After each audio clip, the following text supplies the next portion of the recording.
Bon, ça y est, le moment est arrivé, on est devant la feuille blanche avec 3 heures de temps.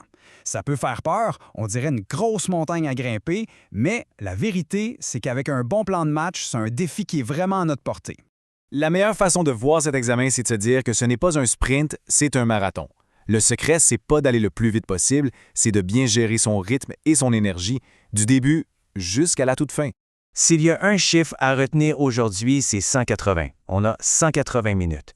Toute la stratégie de réussite, elle tourne autour de la bonne gestion de ce temps-là. Chaque minute va compter. Alors, voyons comment bien utiliser ces 180 minutes. On commence avec la première phase, l'échauffement. Les 15 premières minutes sont absolument cruciales. C'est elles qui vont donner le temps pour tout le reste de l'examen. L'erreur numéro 1, celle qu'il faut absolument éviter, c'est de se lancer dans la rédaction tout de suite, de sauter sur son crayon et de commencer à écrire sans réfléchir. C'est vraiment la meilleure recette pour s'éparpiller et perdre le fil. Alors, au lieu de foncer tête baissée, on va suivre 3 petites étapes bien simples. D'abord, on prend une bonne grande respiration. On laisse le stress descendre. Ensuite, on relit super attentivement les consignes pour être certain à 100% de ce qui est demandé. Et finalement, on organise son espace de travail. On sort notre feuille de notes, les dictionnaires, la grammaire, on se place. OK, l'échauffement est terminé. Maintenant, on se lance dans le cœur de la course, la construction du texte. Et là, pas de panique. C'est ici que toute la préparation qu'on a faite va enfin rapporter. Vous savez, la feuille de notes qu'on a préparée et qui a été approuvée, c'est pas juste un brouillon. Pensez-y comme à un plan d'architecte. Les fondations de notre texte sont déjà là, la structure est déjà pensée. Il ne reste plus qu'à bâtir les murs, à assembler le tout. On garde toujours en tête notre objectif final. On vise un texte d'environ 350 mots. C'est notre cible, notre point de repère. Ça nous aide à bien doser l'information et à pas trop s'éloigner du sujet. On arrive maintenant au sprint final. C'est l'étape de la révision. Elle est souvent un peu négligée, mais croyez-moi, c'est là qu'on fait toute la différence. C'est là qu'on va chercher les points qui comptent.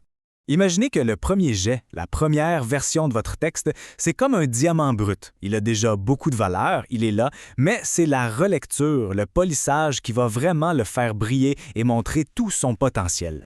Et pour bien polir ce diamant-là, je propose une stratégie en 4 lectures bien ciblées.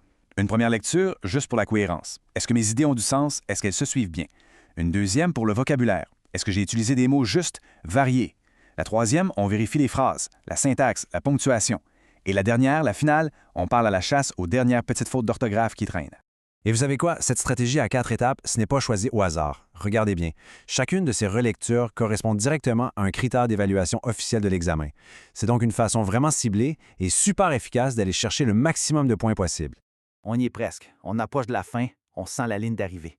C'est le moment de se préparer à remettre sa copie, avec la satisfaction du devoir accompli.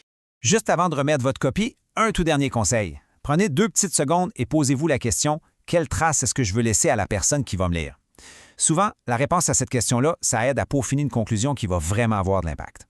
Le plus gros du travail y a été fait bien avant d'entrer dans la salle d'examen. La recherche, la planification, le plan, tout ça, c'est déjà fait. Le plan de match est clair. Maintenant, la chose la plus importante, c'est d'avoir confiance en ses moyens. Alors, faites-vous confiance. Bonne chance.